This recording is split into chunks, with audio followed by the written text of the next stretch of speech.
The Franklin fire, of course, 0% containment right now, rapidly increased in size over the last, 12 to 18 hours. Overnight start, now over 2,800 acres burned. This is in the Malibu area, again, near the campus of Pepperdine University, where they had issues. They were sheltering students at the library last night. Extreme fire danger today around Santa Clarita, areas east and west. So that includes I-5, a lot of population, of course, there. The critical fire danger, though, San Bernardino, Temecula, also included Oxnard, areas on the north side and west side of Los Angeles. So we've got a ton of people at a significant risk of fires today. And when we look at the current winds here in the area, gusting at or above 15 miles an hour in Santa Clarita. Right now you're at 17 in Palmdale. Malibu gusting over 20 miles an hour. So still breezy across the area. So still dealing with some fire motion or fire development should even another fire get started. When we look at the wind gust forecast through tonight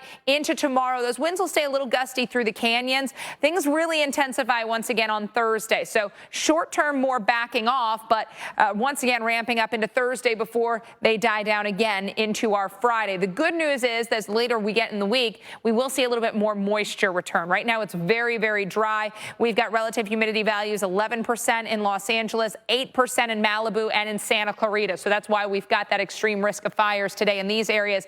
And when we look at that relative humidity forecast, it stays low around Edwards Air Force Base, around Malibu, below 25% through the day on Wednesday. Finally, Thursday and into Friday, we're going to see those numbers recover. So we get a little bit more of an onshore flow, and that brings our numbers back up to that 60, even 70% range. So much more moisture in the air will also help to reduce our fire risk.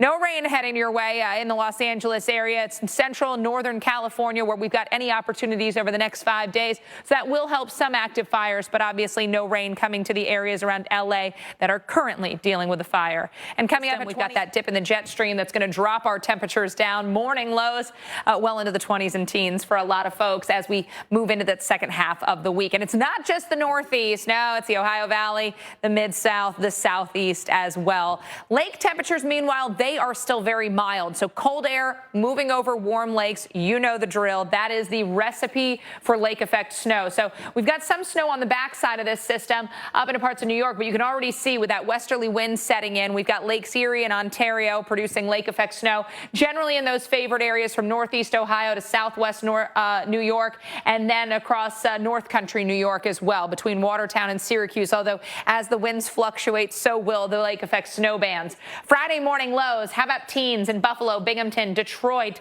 low 20s, Burlington and Bangor, Pittsburgh's at 22, 21 in Elkins, and then we've got mid-20s for Boston, New York, and Philly, sub-freezing at 29 in Washington, D.C. It's going to feel colder, though, when you factor in that wind chill. Friday morning lows, Fargo's at -6, -8 in Duluth, 2 in Minneapolis, 1 below in Green Bay, 11 for Chicago. But again, we got to factor in that wind, so many of these areas will feel well below the freeze, or rather the 0-degree mark. So we're talking wind chills below 0. Easy peasy, easy bet for many. Atlanta, you start the morning Friday at 34, 30 in Columbia, upper 20s for Raleigh and Asheville, mid-30s in Nashville and Tupelo, as well as Montgomery, starting the day at 34. Now, for a place like Tallahassee, your average load this time of year is 44, 10 degrees below the mark on Thursday morning. We'll be pushing the freezing mark. Notice we're back to the upper 40s and 50s, Mike, for the weekend and early next week. You know, you're canceling the classes, people have the holidays coming up, so the school schedule can't really wait. You wonder if there's going to come, like, are we going to do finals after the break, or is this what you have is what you have now? What you have. All right, we'll be right back.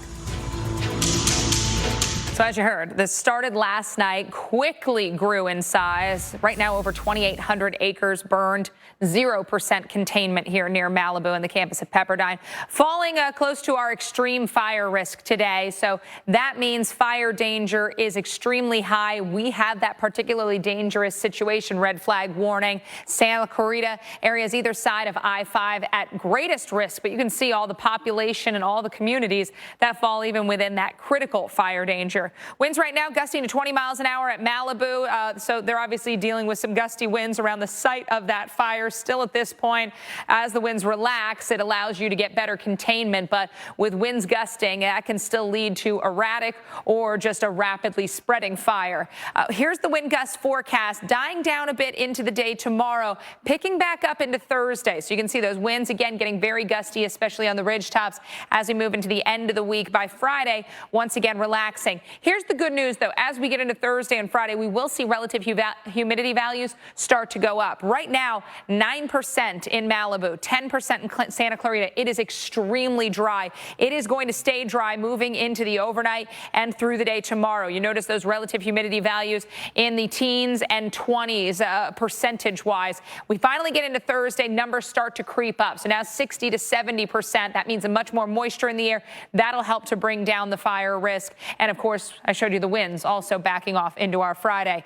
Active fires mapped out by the fire icons. Of course, no rain coming, unfortunately, in the next 5 days here to Southern California, but we will see some rain falling in those active fires burning across Northern California and the Pacific Northwest. Not huge amounts coming, but some, and that will be helpful. Acreage burned across the state of California, down for the year 2023, but then up this year. 5-year average, we're just below that, but obviously current fires not doing us any favors.